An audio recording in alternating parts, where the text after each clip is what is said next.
Kerala story 2 എന്ന ഒരു സിനിമയുടെ ട്രെയിലറിൽ ഇറങ്ങി ഒരുപാട് വിവാദ വിഷയങ്ങൾ അരങ്ങേറിക്കൊണ്ടിരിക്കുകയാണ്. സിനിമയെ സിനിമയായിട്ട് കാണാം, പക്ഷേ സിനിമയെ നമ്മൾ രാഷ്ട്രീയവും മതവും ഒക്കെ ആയിട്ട് മിക്സ് ചെയ്യുമ്പോൾ എന്താ പ്രശ്നം എന്ന് വെച്ച് കഴിഞ്ഞാൽ അത് റിയലായിട്ടുള്ള ചില മനുഷ്യന്മാരുടെ ശത്രുത ഉണ്ടാക്കുന്നൊരു മാനസികാവസ്ഥ മനുഷ്യനിലുണ്ടാക്കും. മറ്റു മനുഷ്യരെ ശത്രുവായി കാണുന്ന ഒരവസ്ഥ ഉണ്ടാക്കുമ്പം ഇത് കാണുന്ന വ്യക്തികളിലെല്ലാം കോർട്ടിസോൾ, അഡ്രിനലിൻ പോലത്തെ ഹോർമോണുകൾ ഉൽപ്പാദിപ്പിക്കപ്പെടുകയും അവർക്ക് ആയുർദൈർഘ്യം കുറഞ്ഞു പോകുന്ന സാഹചര്യം ഉണ്ടാവും.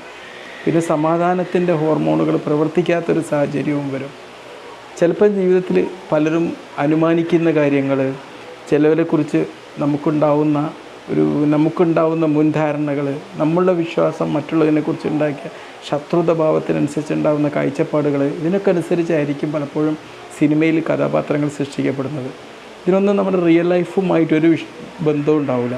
അപ്പോൾ അതിൽ പ്രത്യേകിച്ച് ബീഫ് കഴിക്കടി എന്ന് ഒരു ദൈവവിശ്വാസമുള്ള ആൾക്കാർ മറ്റൊരു ദൈവവിശ്വാസമുള്ള ആൾക്കാരോട് പറഞ്ഞു കൊടുക്കുകയാണ് ഈ ബീഫ് കഴിക്കടി. അപ്പം നമുക്കറിയാം ബീഫ് ചില മതങ്ങളിലൊന്നും പാടില്ലാത്തതാണ്, ചിലവർക്കത് കുഴപ്പമില്ല, അത് അറുത്തതായിരിക്കണം, ചിലവർക്ക് ഇനി അറുക്കാത്തതാണെങ്കിലും കഴിക്കാം എന്നൊക്കെയുള്ള പല നിയമങ്ങളാണ്.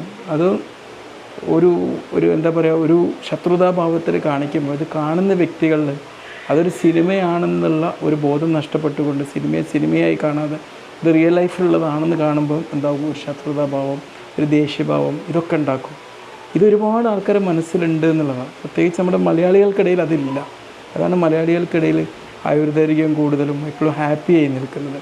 ഉത്തരേന്ത്യയിലൊക്കെ ആൾക്കാർക്കിടയിൽ അവർക്ക് വോട്ട് ബാങ്കൊക്കെ ഉണ്ടാക്കാൻ വേണ്ടിയിട്ട് മറ്റേതെങ്കിലും ഒരാളെ ശത്രുവായി നിർത്തിയിട്ട് അവരുടെ ശത്രുതാഭാവം ഉണ്ടാക്കുക, അവരുടെ ദേഷ്യം ഉണ്ടാക്കുന്ന സാഹചര്യം, അവരെ ശത്രുവായി നിലനിർത്തുന്ന സാഹചര്യം, ഇതിൻ്റെ പേരിലൊക്കെ 2-3 വർഷം വരെ ആയുർദൈർഘ്യം കുറയുന്നൊരു സാഹചര്യം ഉത്തരേന്ത്യയിലൊക്കെ ഉണ്ട്.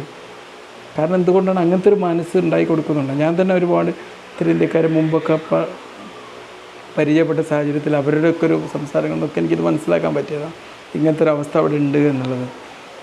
അത് വോട്ട് ബാങ്കാണ്, ആൾക്കാർക്ക് വോട്ട് കിട്ടും, പക്ഷേ നമ്മുടെ മനസ്സിൻ്റെ അവസ്ഥ നമുക്ക് സ്വസ്ഥതയുടെ ഒരു തീരത്തേക്ക് പോകില്ല.